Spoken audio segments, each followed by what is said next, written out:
অনূর্ধ্ব-20 south American চ্যাম্পিয়নশিপের group পর্বের শেষ ম্যাচে আর্জেন্টিনা কলম্বিয়ার কাছে হেরে টুর্নামেন্ট থেকে বিদায় নিল।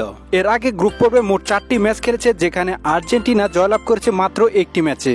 শনিবার সকাল 6টা 30 মিনিটে গ্রুপ পর্বের শেষ ম্যাচে আর্জেন্টিনা মুখোমুখি হয় কলম্বিয়ার বিপক্ষে। এই ম্যাচটিতে কলম্বিয়ার কাছে 1-0 গোলে হেরেছে আর্জেন্টিনা।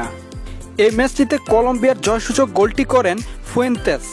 75 মিনিটে এই গোলটি করে কলম্বিয়াকে জয় উপহার দেন এই ফুটবলার।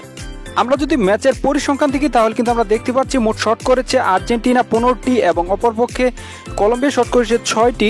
টার্গেট শট করেছে আর্জেন্টিনা 2টি এবং টার্গেট শট করেছে কলম্বিয়া 3টি এবং বল দখলে ছিল 37% কলম্বিয়ার এবং 63% বল দখলে ছিল আর্জেন্টিনা এবং পাস খেলেছে মোট 433টি আর্জেন্টিনা এবং মোট পাস খেলেছে কলম্বিয়া 270টি। সব দিক থেকে এগিয়ে ছিল আর্জেন্টিনা, কিন্তু কাদের কাজটি করে দিয়েছে কলম্বিয়ার খেলোয়াড়রা, যার ফলশ্রুতিতে এই ম্যাচটি হেরেছে আর্জেন্টিনা।